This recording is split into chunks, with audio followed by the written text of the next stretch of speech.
Martineau. Cube Radio. Cube Radio.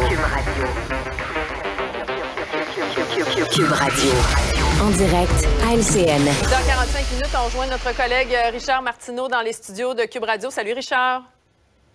Salut Audrey. Écoute, il y a 5 candidats maintenant là, pour l'élection partielle dans Saint-Henri-Sainte-Anne. Et toi, tu veux nous parler de 2 candidats en particulier, là, celui du PLQ et du Parti conservateur, qui ont publié, dis-tu, de drôles de messages sur Twitter.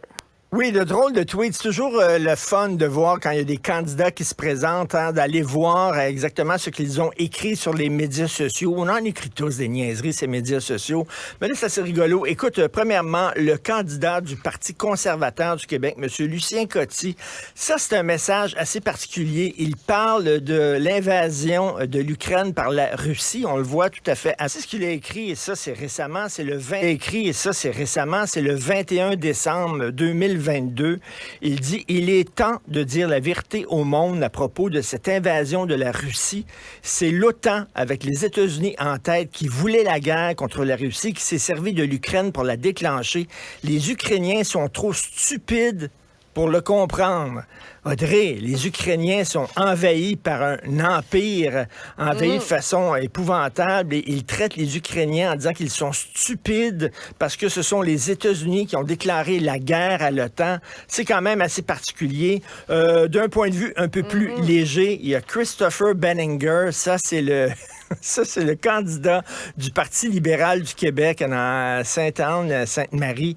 Il a tweeté, entre autres, publiquement au milliardaire Michael Bloomberg en 2013 parce qu'il a demandé s'il voulait financer l'ouverture d'un bureau de son entreprise à New York. « Hey Michael, ça te tente-tu de financer mon entreprise? » Il a écrit plusieurs courriels à Elon Musk en 2016-2017, courriel auquel M. Elon Musk n'a pas donné suite. Puis là, M. Benninger a écrit sur Twitter, il dit « Écoute, là, il dit... je sais pas si tu as lu mes courriels, Elon, là, mais ce serait le fun que tu puisses me répondre une fois que tu serais libre. Quand tu auras le temps, réponds à mes courriels. C'est assez spécial. C'est comme si Elon Musk avait rien que ça à faire. Donc, il lui a même demandé de l'appeler. Il a donné son numéro de téléphone personnel, puis il a dit « Appelle-moi donc, s'il te plaît, j'ai quelque chose à te demander. » Et puis, il a aussi invité Paul McCartney en 2021 à un garden party en Italie. Il n'y a pas eu de réponse de Paul McCartney non plus, j'imagine? Il n'y a pas vraiment eu de réponse de Paul McCartney. Donc, écoute, peut-être un homme qui a des amis très haut placés, tout ça dans Saint-Henri-Sainte-Anne. Il y avait le Conseil national de Québec solidaire au courant de la fin de semaine. On a fait un peu le bilan de la dernière campagne. On veut démontréaliser Québec solidaire. On veut aller chercher des électeurs en région, là.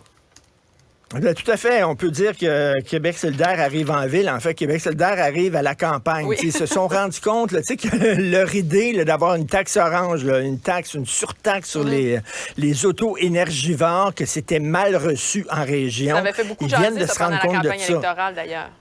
Ben, tout à fait. Écoute, là, tu sais, de dire des gens en région qui ont besoin, des fois, justement, d'avoir des camions parce qu'ils ont à transporter beaucoup d'objets, des produits agricoles, etc.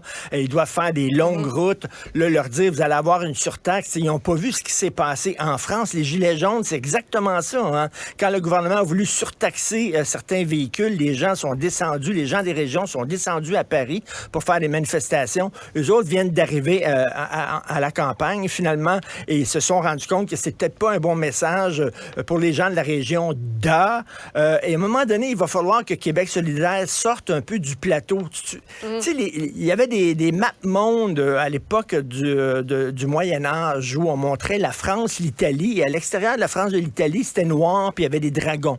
Tu sais, si tu sortais de ces deux pays-là, tu tombais dans un trou et il n'y avait rien.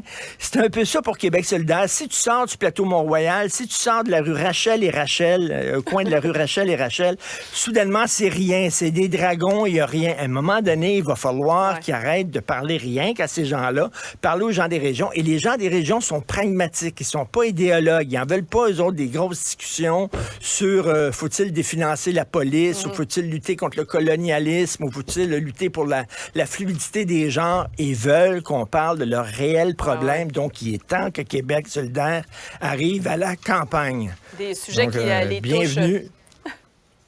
Tout à fait. Mieux vaut tard que jamais, comme on dit. Merci, Richard. Merci. Cube Radio.